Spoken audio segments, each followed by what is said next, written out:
Bem-aventurados os que creram sem terem visto. O que é próprio da fé é justamente crer sem ver. Agora, obviamente, essa instrução bíblica não é um convite a sermos tolos, porque nós cremos sem ver em função das evidências que nos levam a crer.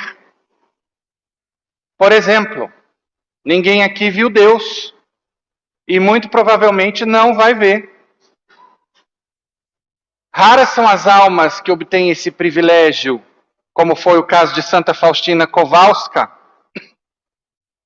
como foi o caso de Santa Margarida Maria Alacoque. Mas nós podemos crer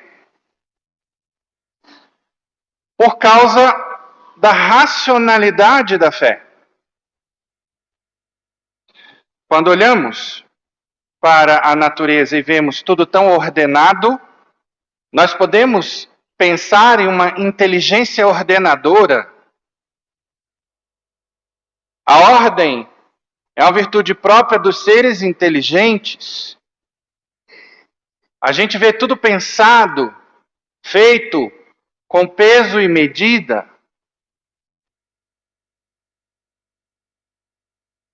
Então, o convite da Sagrada Escritura não é para a gente sair acreditando em qualquer fábula. Não. A Escritura nos fala do que será a nossa experiência com relação a Deus. Podemos estar seguros daquilo que cremos, apesar de nada vermos. Embora tem muita coisa que nós vamos ver. Por exemplo, quando rezamos e obtemos graça de Deus. Agora, às vezes, vamos rezar e não obter aquilo que pedimos. E continuamos crendo. Por quê? Por causa dos atributos de Deus. Que é pai e cuida do seu filho, que é bom e que vai me dar tudo aquilo que for para o meu bem. Então, a partir disso, dessas características de Deus, conforme nos ensinam as Escrituras, o próprio testemunho dos apóstolos, que são também evidências de que a fé é digna de crédito. Então, tudo isso nos dá segurança na nossa caminhada.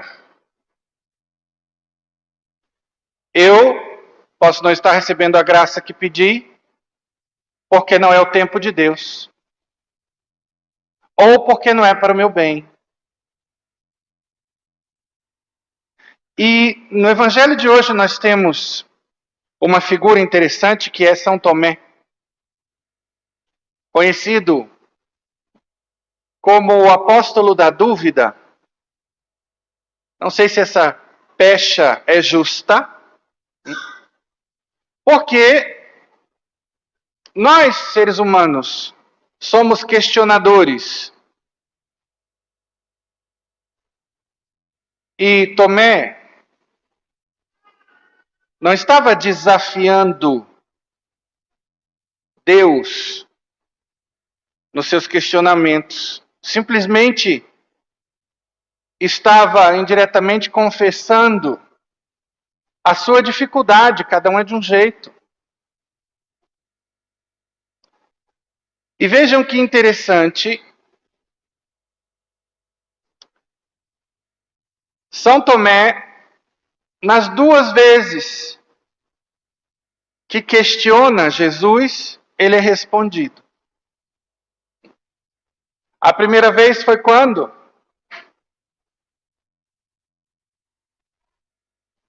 Foi quando Jesus disse: para onde eu vou, vós sabeis o caminho. O que Tomé disse? Se não sabemos para onde vais, como podemos saber o caminho? E o que Jesus respondeu? Eu sou o caminho, a verdade e a vida. Uma declaração dogmática que nós só temos por causa da dúvida ousada de Tomé. Então ele não teve problema em desnudar-se diante dos outros. E aqui, novamente, eu só acredito tocando nas feridas e no lado. E vejam que essa talvez seja a prova mais contundente da ressurreição de Jesus. Por quê? Porque Jesus atende a incredulidade de Tomé, deixa ele tocar, e quando ele toca, o que ele diz? Meu Senhor e meu Deus. Que é o que nós dizemos quando o padre levanta a hóstia, meu Senhor e meu Deus. Porque essa foi a declaração de fé de Tomé. Quando ele teve a certeza de que aquele homem que ele viu morto na cruz estava vivo na sua frente, com um corpo verdadeiro. Porque imaginem a cena. Se Jesus fosse um fantasminha, Tomé teria atravessado a mão ou o lado de Jesus. Não sei nem o que teria acontecido ali, como é que teria sido a cena. Então, quando ele toca e ele vê, caramba, ele ressuscitou, não resta outra opção que não dizer meu Senhor e meu Deus. E eu entrei nesse mérito porque hoje nós celebramos uma festa da qual eu sou devoto. A festa da Divina Misericórdia. Vocês estão vendo aí a imagem de Jesus misericordioso, conforme a aparição a Santa Faustina, conforme ele mandou que fosse pintada e venerada. O pobre do pintor ralou nas mãos de Santa Faustina. Quantas vezes ele pintou e ela disse, não. Essa é a mais parecida com a realidade. Por quê? Porque a beleza celestial de um anjo, da Virgem Maria, de Jesus, é algo muito difícil da gente retratar aqui. E vocês veem que saem do coração de Jesus dois raios, um de cor branca e um de cor vermelha. O de cor branca representa a água do sacramento do batismo. E o de cor vermelha representa a sua paixão, mas também o preciosíssimo sangue do Santíssimo Sacramento. E não são justamente esses dois sacramentos as marcas da misericórdia de Deus? Não são eles que permitem o pecador se lavar, se transformar e poder entrar no céu? Então essa festa não é somente a festa do pecador, que confiando na misericórdia do Senhor, a Ele se entrega, mas é ao mesmo tempo o nosso muito obrigado a Deus pela sua misericórdia. Nós queremos festejar esta bênção que é a misericórdia divina.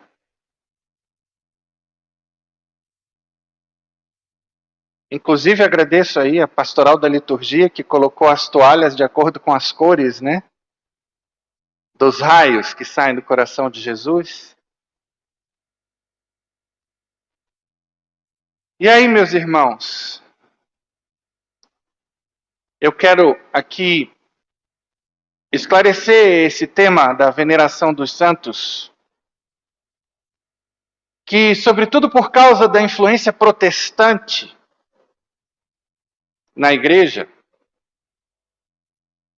às vezes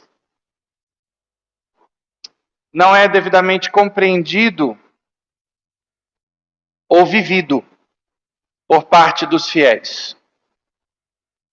Então, muito cuidado, quem anda com evangélicos, quem é casado com evangélico, com o discurso deles.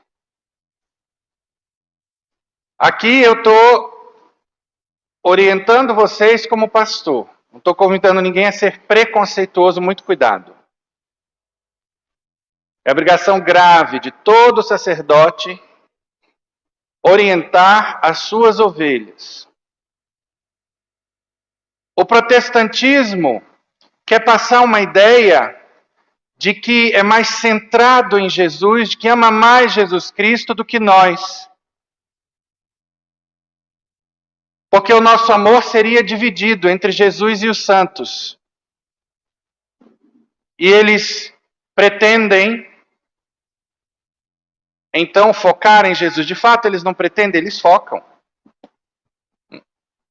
Só que nós, obviamente, adoramos Jesus Cristo enquanto Deus, mas não só Ele, o Pai e o Espírito Santo também, mas nós, na figura dos santos, também veneramos o nosso Deus, porque quem foram eles, senão seguidores perfeitos do Evangelho? Lógico, pecadores também, perfeitos na medida em que a vida deles girou em torno de Jesus Cristo, em torno da evangelização dos demais, através do seu exemplo de vida. Então, para nós, são como luzeiros, são referências, são modelos e são provas de que é possível seguir Jesus. Porque às vezes a gente vê católicos suspirando, dizendo que é tão difícil, padre. Ninguém está falando que é fácil. Santo Agostinho já dizia, difícil é te seguir, mas impossível te deixar.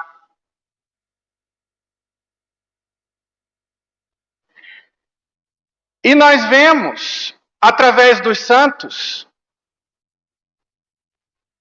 a operação de Deus na história da humanidade.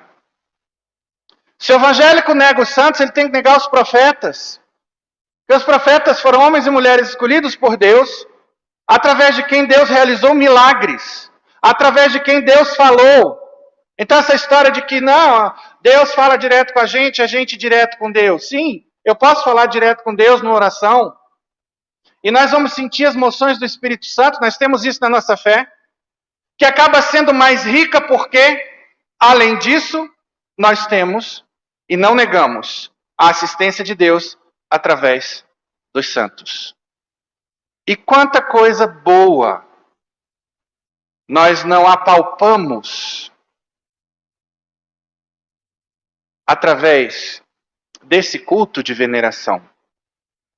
Então não é uma idolatria, como eles apresentam, isso é uma mentira, e o que eu acho louco é que essa mentira inventada é combatida.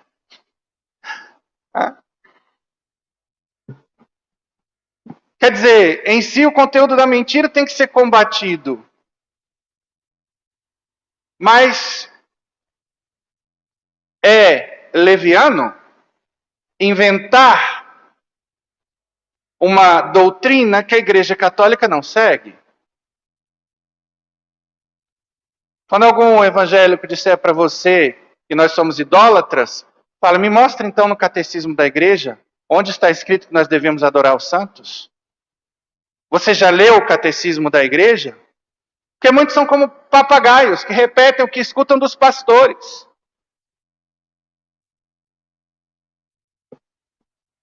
Vejam, se a doutrina católica não é deformada, quem que vai seguir outro tipo de cristianismo?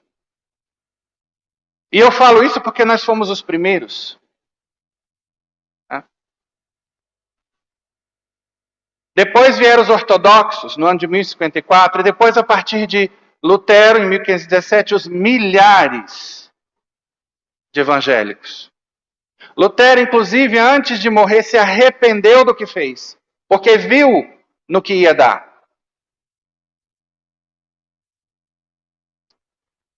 Então, meus irmãos, quanto alento nos vem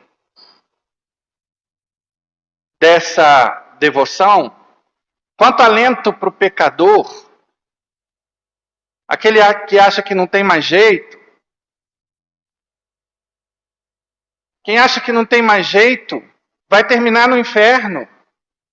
Por quê? Se eu não boto fé em mim, como é que fica? Como é que eu vou, por exemplo, me santificar para poder entrar no céu? Então aqui a fé não está em mim. Aqui a fé está em Deus, que me aceita como pecador, mas não para continuar pecando, senão a partir do meu arrependimento, a partir do meu desejo de mudar de vida daqui para frente. E aí vem a graça e nos ajuda. Vem a graça e nos restaura. Vem a graça, nos dá a força que nós precisamos. Qual é a definição de misericórdia? Misericórdia é a junção de duas palavras latinas, miseratio, que quer dizer compaixão, e cordis, que quer dizer coração. E assim nós podemos entender literalmente misericórdia como coração compadecido. O amor de Deus tem duas expressões: misericórdia e graça. Amor é fonte, misericórdia é ponte e graça é corrente. A graça deve sair da fonte do amor e passar sempre pela ponte da misericórdia. O amor é a fonte, a graça é resultado, e no meio da fonte do resultado está a misericórdia. Todas as vezes que o amor é expresso, torna-se graça e misericórdia. O amor é algo em Deus, uma virtude. A graça e a misericórdia são algo por Deus e de Deus. O amor de Deus seria apenas algo abstrato se não fossem a graça e a misericórdia que o tornam concreto. É quando o amor de Deus vem até nós que ele se torna graça e misericórdia. Por exemplo, você pode ter pena de uma pessoa, vê-la com fome e doente, mas se não ajudá-la, seu amor é abstrato. E é na hora que você sai do sentimento e parte para a ação que o seu amor se torna concreto, convertendo-se em misericórdia. A grande diferença entre amor e graça é que o amor é interior e a graça é exterior. O amor é, por assim dizer, um sentimento interno e a graça é um ato externo. Amor é sentimento, graça é ato. Agora, essa explicação é didática, porque o amor, de fato, não é um sentimento. Cuidado, porque hoje em dia é comum casais que se separam dizerem que o amor acabou. Não, se separaram porque o amor nunca existiu. Simplesmente por isso. Porque justamente confundem sentimento com decisão. Gostar é um sentimento. Amar é uma decisão. Eu não estou gostando de você, mas fico na relação. Não estou gostando das suas atitudes, mas pelo seu bem e pelo meu bem e pelo bem dos demais, que se edificarão através do meu exemplo, eu fico na relação. Isso é uma possibilidade. E assim raciocinam os santos.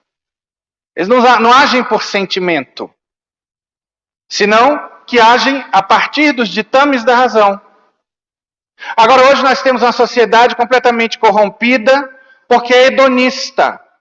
O prazer é a medida de tudo. O ser humano que se rege somente pelo prazer não tem diferença com os animais. Os bichos são assim. É instinto, é prazer. Catecismo da Igreja Católica, número 545. Jesus convida os pecadores à mesa do reino. Não vim chamar os justos, mas os pecadores. Marcos 2,17. Convida-os à conversão, sem a qual não se pode entrar no reino, mas mostrando-lhes com palavras e atos a misericórdia sem limites do Pai por eles e a imensa alegria no céu por um único pecador que se arrepende, conforme está em Lucas 15:17. A prova suprema deste amor é o sacrifício de sua própria vida em remissão dos pecados. Mateus 26:28.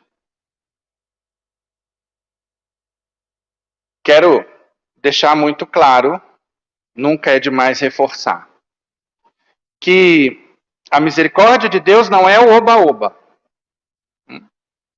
Porque por aí a gente escuta vozes que dizem, não, a gente não tem como não pecar, a gente é falho, é isso mesmo, Deus nos aceita como a gente é. Cuidado com esse tipo de pensamento, porque por um lado, sim, você que teve vários pecados gravíssimos e numerosos para trás, isso não vai mudar. Isso é a sua história, então nesse sentido Deus lhe aceita como você é. Me aceita como eu sou. Porém, não no sentido de continuar pecando, senão que essa pessoa, com toda essa história aí, com as suas fraquezas, é aceita por Deus, convidada à conversão. Que é o que a gente chama de arrependimento. Se há um arrependimento, aí sim, Deus perdoa os pecados e me permite passar a minha vida limpo. Então que isso esteja claro como cristal. O perdão de Deus é infinito para o pecador arrependido. Para o pecador não arrependido, não há perdão de Deus. Não há. E eu quero agora tecer algumas considerações sobre a misericórdia enquanto virtude humana, com base em André Comte Sponville, que, embora sendo materialista ateu, mostra a racionalidade, a inteligência e bondade desta virtude. O que eu vou apresentar para vocês, é uma construção que eu fiz em cima desse texto de André Comte Sponville. A misericórdia, no sentido em que toma a palavra, é a virtude do perdão, ou melhor, a verdade do perdão. O que é, de fato, perdoar?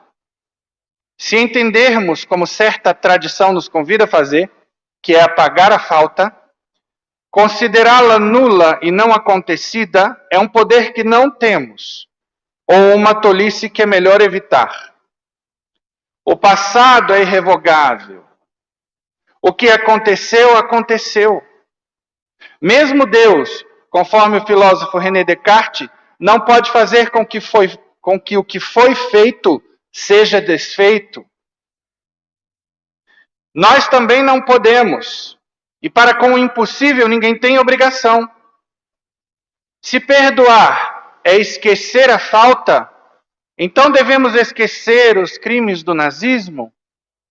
O que aconteceu em Auschwitz?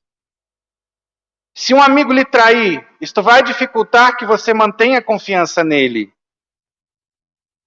Certo comerciante lhe roubou. É imoral procurar outro comerciante? Se perdoar não é apagar, não é esquecer, então é o quê? é cessar de odiar. E é essa, de fato, a definição da misericórdia. Ela é a virtude que triunfa sobre o ressentimento, sobre o ódio justificado, o rancor, o desejo de vingança ou de punição. É a virtude que perdoa, não suprimindo a falta ou a ofensa, o que não é possível, mas cessando de, como se diz, ter raiva de quem nos ofendeu ou prejudicou. Não é a clemência, pois a clemência só renuncia a punir. E veja que podemos odiar uma pessoa sem a punir, assim como também podemos punir alguém sem odiar. Misericórdia não é tampouco compaixão, que se solidariza no sofrimento do outro, que sofre com quem sofre. Afinal, podemos ser culpados de algo sem sofrer, assim como podemos estar sofrendo sem sermos culpados de nada. Também não é a absolvição, entendida como o poder, que só poderia ser sobrenatural, de anular os pecados ou as faltas. Cometemos faltas uns e outros, somos miseráveis, fracos, às vezes maus, e por isso a misericórdia é necessária. Misericórdia requer reflexão.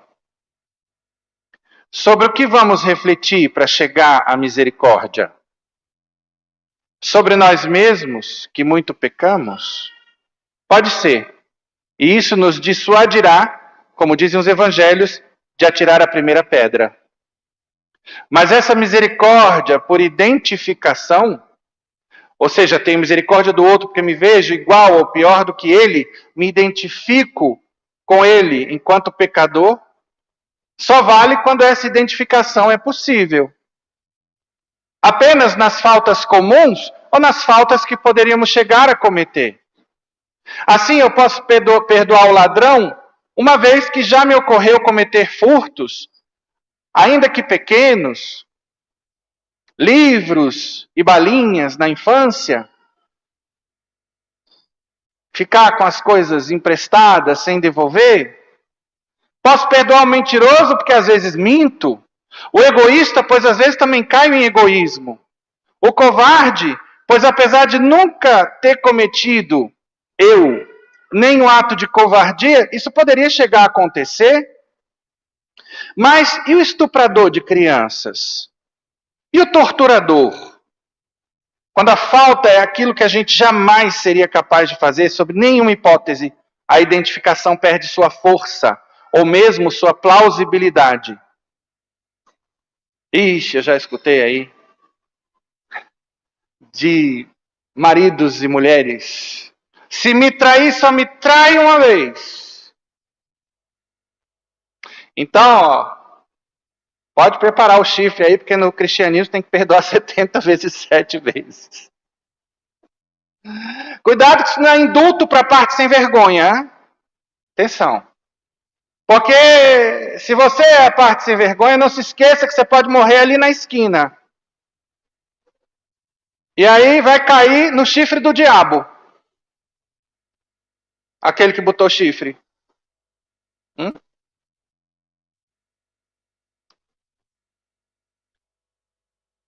Então, Deus nos mostra o que é a característica da misericórdia. Esse perdão ilimitado. Sempre. Para o pecador arrependido. Ora, são sobretudo esses crimes graves, que eu acabei de comentar, e os mais horríveis dentre eles, que reclamam a virtude da misericórdia. Lembrem-se que Alessandro Serenelli tentou estuprar Maria Goretti, que se defendeu como pôde. Ele a esfaqueou e ela morreu. E esse homem, por causa do perdão dela e da família dela, se converteu e se consagrou a Deus. Agora não vou me lembrar se ele virou religioso ou padre. Eu acho que religioso. E morreu na paz, morreu na santidade. E não é muito melhor assim o desfecho de uma vida humana? Do que aquela pessoa apodrecendo numa prisão, morta de culpa? O que é que Deus ganha com isso? Óbvio que, por favor, aqui também não estou advogando oba-oba. Ah, tá, você vai, comete o crime horroroso que foi, fica solto. Não, porque a punição, o castigo ajuda a pessoa a cair em si. É pedagógico na medida em que, sentindo a dor da punição, o criminoso não vai querer mais cometer crime.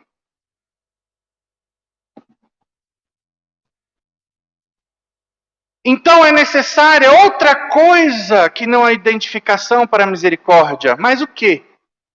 O amor? Quando ele existe e quando subsiste depois da descoberta da falta, acarreta evidentemente a misericórdia, mas também a deixa sem objeto.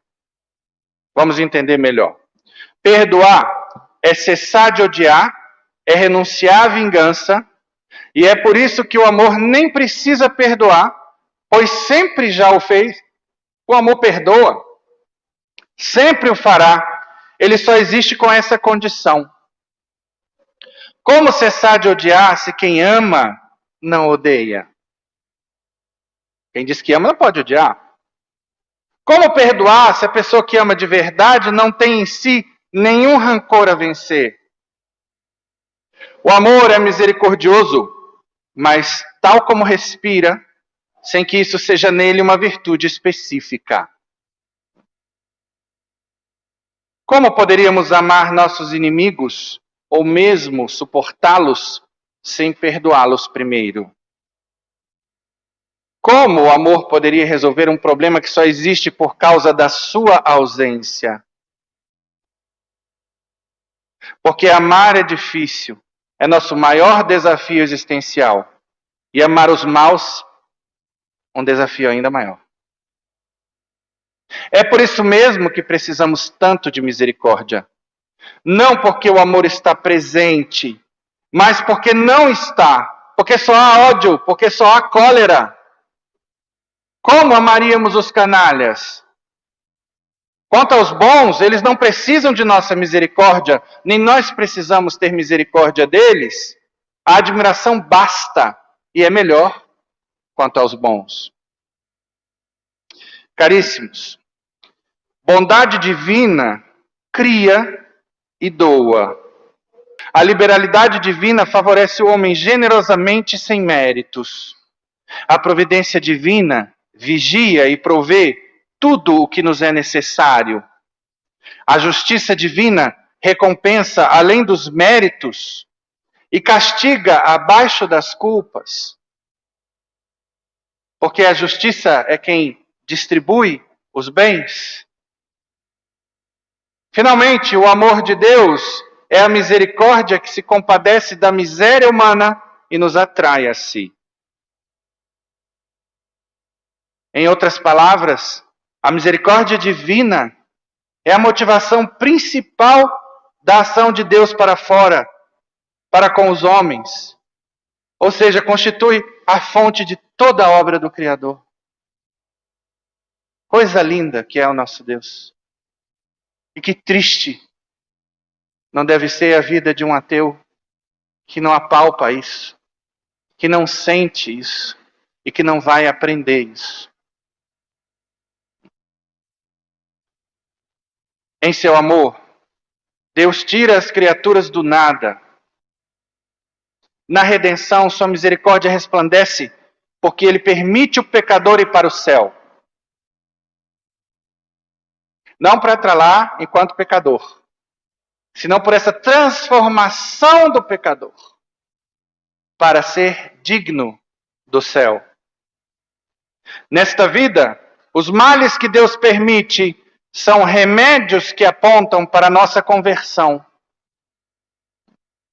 Deus não é nunca fonte do mal, jamais será.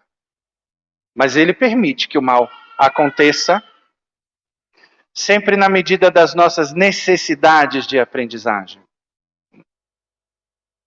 Eu costumo dizer o seguinte: aquela pessoa chata, aquela peste na vida da gente, É um espelho que Deus levanta para a gente se olhar. Porque é na medida do incômodo que a peste me causa que eu vou ver a medida do que falta ao meu amor, que é uma virtude que depende de outras, como a humildade, como a paciência. Então, Deus me permite me calibrar. E aí, o que a gente faz com essas oportunidades de crescimento? A gente foge. A gente escuta o conselho da criatura ali, que não está nem aí para Deus, que vive no pagode, na cerveja. Chuta que é macumba, ninguém merece. Cara, essa expressão ninguém merece tem que ser trocada. A gente tem que dizer sempre, eu mereço. Jesus não mereceu nada do que ele passou.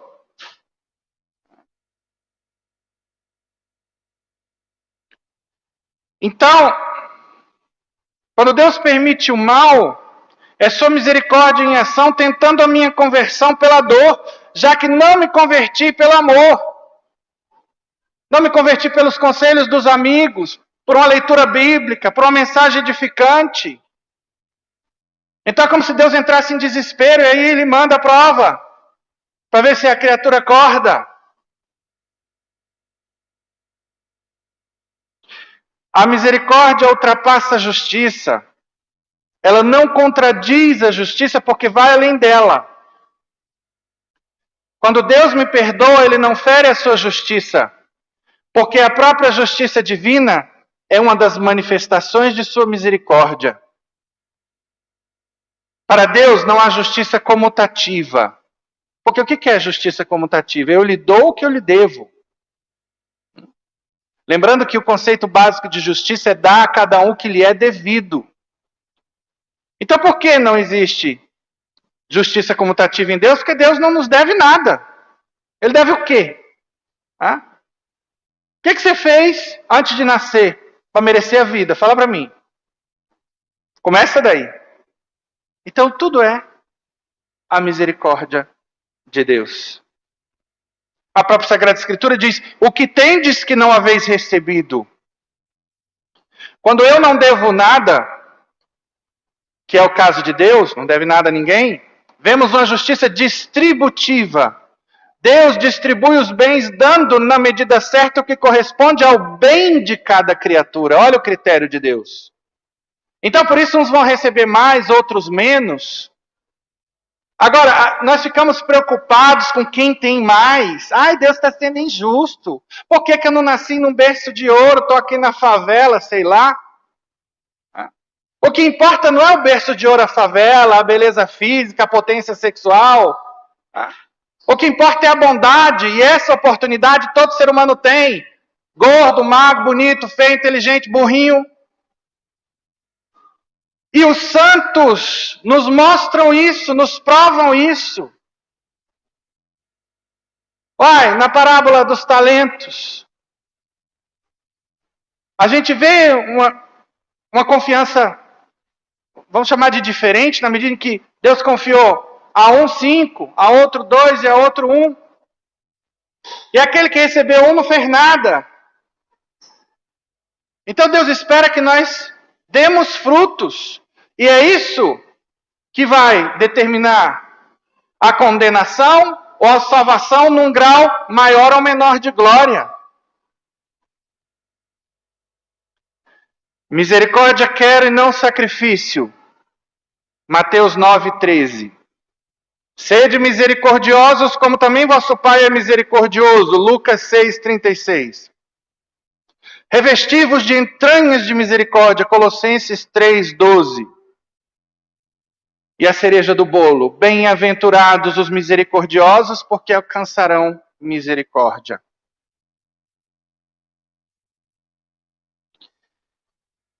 É próprio da misericórdia rebaixar-se. E isto torna o misericordioso superior. O misericordioso compartilha seus bens, supre as necessidades do próximo. E hoje eu fico muito impressionado com essa falta de misericórdia. A gente está num restaurante e passam as pessoas com necessidades. Tem gente que só balança a cabeça, nem olha na cara. Aí quando você vê no domingo, tá na fila da comunhão, em lágrimas. Tu te abeiraste da praia. Vou buscar.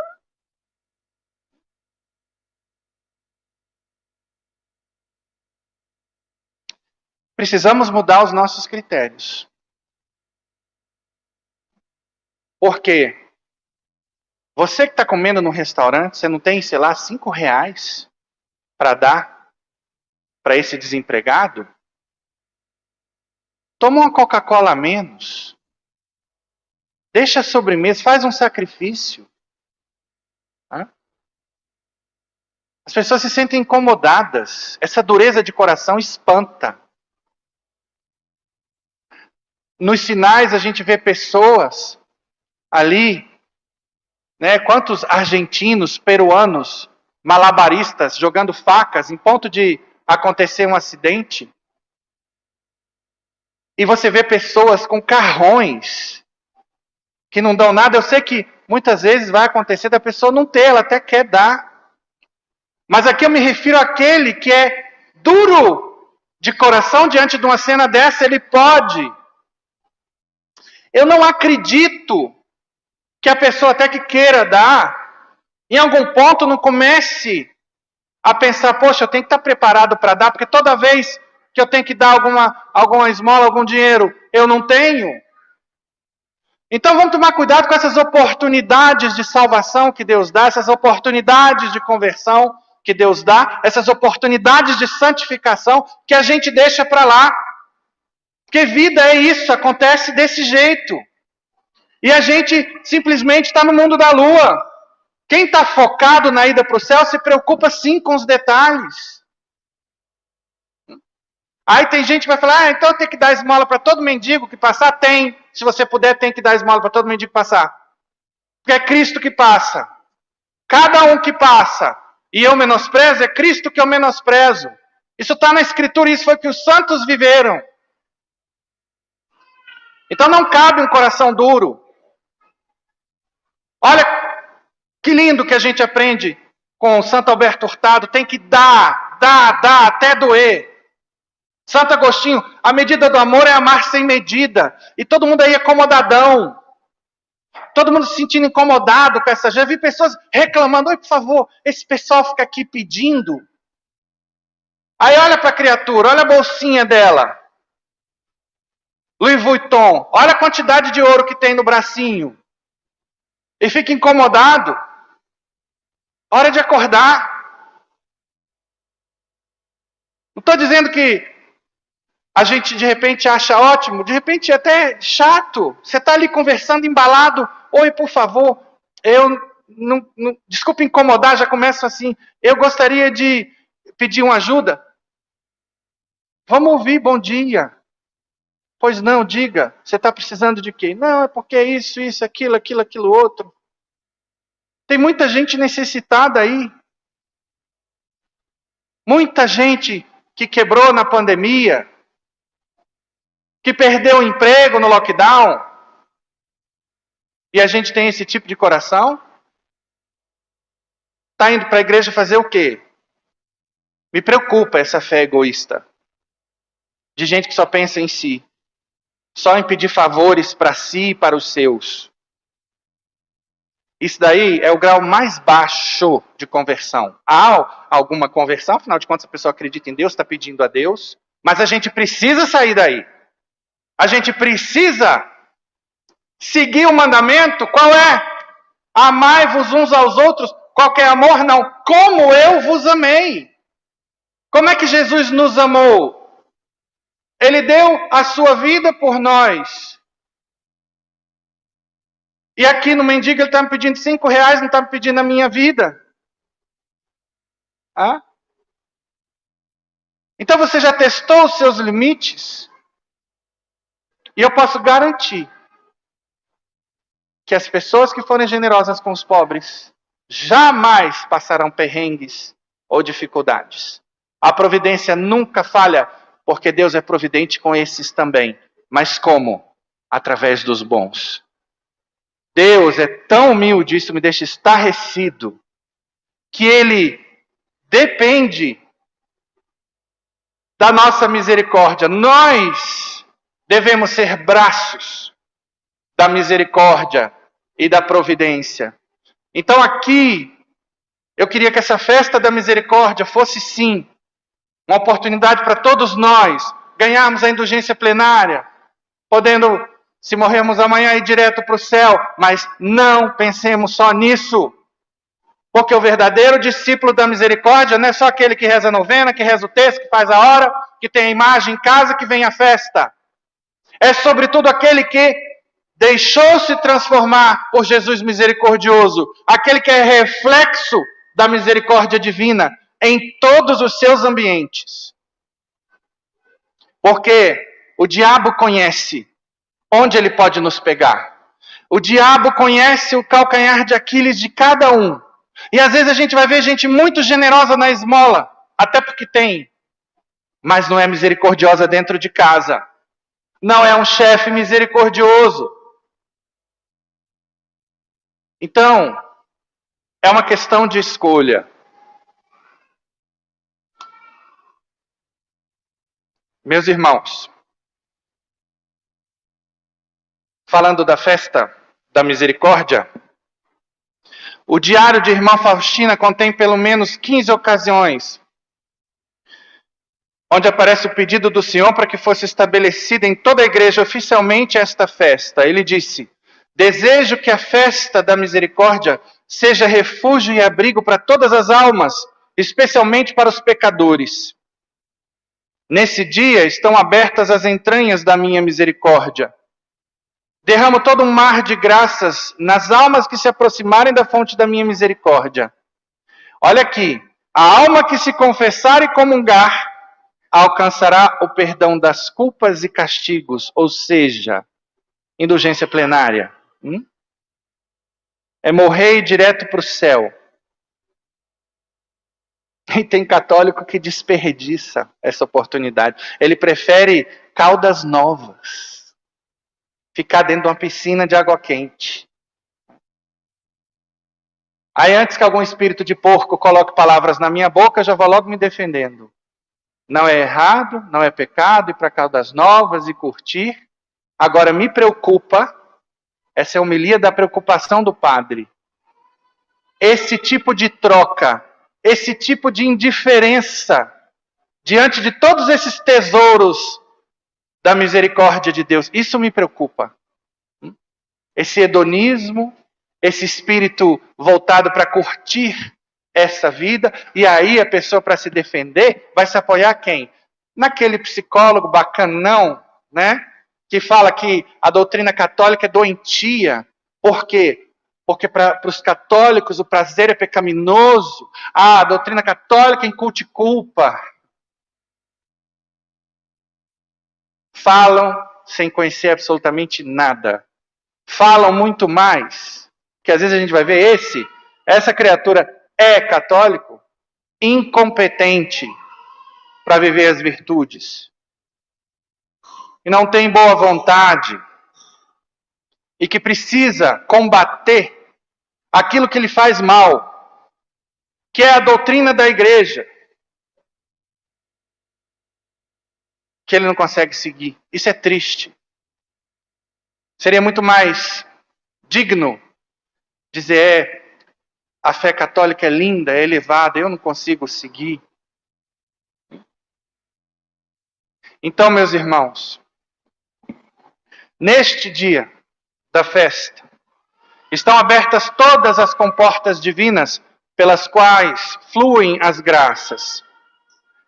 Palavras de Jesus no diário no número 699. Que nenhuma alma tenha medo de se aproximar de mim, ainda que seus pecados sejam como escarlate. A festa da misericórdia saiu das minhas entranhas. Desejo que seja celebrada solenemente no primeiro domingo depois da Páscoa. A humanidade não terá paz enquanto não se voltar à fonte da minha misericórdia. E para fechar, eu quero recordar a todos que, além do perdão, que é a expressão máxima do amor. Deus nos propõe as obras de misericórdia. As obras de misericórdia corporais encontram-se, na sua maioria, numa lista enunciada pelo Senhor na descrição do juízo final. Lista das obras de misericórdia espirituais. A lista das obras de misericórdia espirituais tirou-a a igreja de outros textos que se encontram ao longo da Bíblia e de atitudes e ensinamentos do próprio Cristo. O perdão, a correção fraterna, o consolo, suportar o sofrimento. Por que eu digo isso? Porque os protestantes se bitolam com aquilo que está na Bíblia. Um dos dogmas do Lutero. Sola Escritura. Só posso aceitar o que está na Bíblia, do jeito que está na Bíblia. E fora da Bíblia, nada. Ótimo. Curioso é que esse mandamento, de que eu só posso aceitar o que está na Bíblia e fora da Bíblia nada, não está na Bíblia, né? Ou seja, nasceu morto. Mas tudo bem, vamos seguir aí, né, a loucura. Então, quais são essas obras de misericórdia?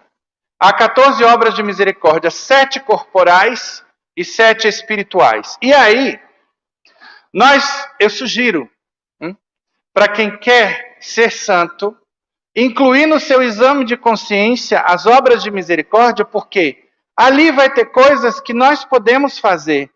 E o bem que eu posso fazer e não faço é uma omissão. Se eu tenho consciência desse bem, em primeiro lugar, e se eu tenho possibilidade de realizá-lo. Mas o espírito do católico moderno é de fugir das responsabilidades. Olha só, ou seja, fugir da santidade. Por causa da zona de conforto. Porque o diabo sabe que se a gente se converte cada vez mais, o mundo vai ser outro, ele vai perder. Então é um tipo de tentação comum, sobretudo entre os bons, que já superaram o pecado grave. Ou seja, de serem medíocres, acomodados. Agora, muito cuidado, porque a Sagrada Escritura diz o que? Os mornos eu vomitarei. Então vamos continuar esquentando. Porque os quentes eu abrasarei. Está lá na Sagrada Escritura. Então quais são essas obras corporais? Dá de comer a quem tem fome. Dá de beber a quem tem sede. Dá pousada aos peregrinos. Vestir os nus. Visitar os enfermos. Visitar os presos. Lógico que visitar os presos é relativo. Muita gente nem vai poder, com os protocolos que tem no pós-pandemia, ou enfim, uma impossibilidade psicológica até, existem casos assim. Mas a gente deve olhar para essa lista e ver o que eu consigo fazer disso aqui. Vou dar um exemplo. Tem ali perto da L4 um acampamento de miseráveis. E ali, de repente, você viu um menininho nu correndo. Caramba! Compra uma roupa, não tem dinheiro? Dá uma do seu filho. Se não, bate no vizinho. Vê se algum parente seu tem. Por quê? Porque a gente é criativo para o mal. Mas na hora do bem a gente fica burro, fica tudo... não tem em casa. Não tem, pede. Quando a gente organizou o dia de fé e obras, teve gente que veio com essa desculpa. Falei, se vira, bate nas portas. Você não mora no edifício? Cada edifício tem, 3 prumadas, 6 andares. São 36 apartamentos. Você bater, ou botar um bilhete por debaixo da porta, na caixa de correio não, porque demora às vezes a pessoa ver. E aí, quem quer faz? Enterrar os mortos. Vamos lá. Você está viajando para Uberaba de carro. Viu que tem uma pessoa morta. Notifique pelo menos a polícia, porque a polícia vindo, o IML vai recolher. Será que não dá para parar, ver se tem um documento? Eu estou viajando aqui, no exemplo. da pessoa para ver se eu faço uma pesquisa na internet, de repente eu descubro, ligo para um parente. Eu estou enterrando esse morto não porque peguei uma enxada e cavei. Lógico que muita coisa que vem aqui também é daquela época. Lá embaixo, depois de Cristo, que não era um mundo civilizado como o mundo de hoje. Então, lógico que alguma coisa vai ser adaptada, vai. E aí quem é que vai dizer? O Espírito Santo e a sua consciência. Basta a gente começar a ter isso aqui diante dos olhos, por quê? O que o ditado diz? Longe dos olhos, longe do coração. E é por isso que eu sugiro que incluam no exame de consciência, além dos 5 mandamentos da igreja, 7 pecados capitais, 10 mandamentos da lei de Deus, as obras de misericórdia também. Quais são as obras espirituais? Ensinar os ignorantes. De repente, a sua secretária, o seu porteiro, a esposa do porteiro, que mora ali embaixo no prédio, naquele quartinho. Dá bom conselho. Quantas pessoas não estão precisando de bom conselho? Às vezes a gente vê cada aberração no Instagram, no Facebook, de gente seminua, de gente exibicionista, e a gente não faz nada. Às vezes vai fazer fofoca para o outro. Corrigir os que erram. Cuidado aí com respeito humano. Nós temos que nos preocupar com os pecadores. Perdoar as injúrias. Consolar os tristes. Imagina, se você uma vez na semana faz esse exame aqui bem feito, você vai pensar, quem está triste dentre os meus amigos, dentre os meus familiares? Pega e liga, não precisa nem ir na casa da pessoa, não. Manda uma mensagem de áudio pelo WhatsApp, mas não fica sem fazer nada, não. Sofrer com paciência as fraquezas do próximo, ninguém sofre mais hoje em dia. A gente pula fora das relações difíceis, né? O que a gente mais escuta, tô fora. Desse tipo de gente, tô fora. Rezar a Deus pelos vivos e pelos defuntos. Você já fez uma lista dos defuntos da sua família? E eu vou fazer um convite aqui. Você por acaso conhece algum padre que já morreu? Padre que lhe servia, que lhe confessava? Nós somos os mais esquecidos, sabiam? Quando o padre se aposenta, o bispo se aposenta, acabou. Todo mundo se volta para os novos. E aí o padre fica lá apodrecendo na casa do clero. Ele já está idoso, né? 75 anos. Não tem mais pai, mãe, irmão, ninguém. E os fiéis raramente se lembram. São pouquíssimos os que se lembram. E, sobretudo, saibam que o juízo mais severo de Deus recai sobre os sacerdotes. Então, quanto mais orações, quanto mais missas, depois que um padre morre, é o que mais vai dar alívio se ele estiver no purgatório. Como vai redundar numa grande glória no céu, se ele já estiver no céu. Porque tudo fica acumulado, imagina, você está rezando para uma pessoa que já está na glória. Quando Jesus voltar, como juiz universal, todas essas orações, missas, vão redundar no maior grau de glória. Então lembremos-nos dos nossos sacerdotes, dos nossos bispos, comecemos a fazer listas de pessoas que estão precisando de oração para cumprir essa obra de misericórdia. O mundo precisa de muita oração. Sem mim nada podeis, diz Jesus.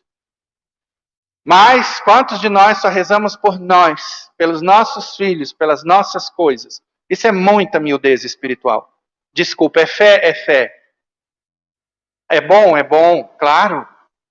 Porque tem gente que está indo no macumbeiro, que está indo aí nas seitas mais loucas. Mas nós precisamos sair do quadrado. É hora de mudar. É hora de ser santo, como nosso Pai nos céus é santo. Louvado seja nosso Senhor Jesus Cristo.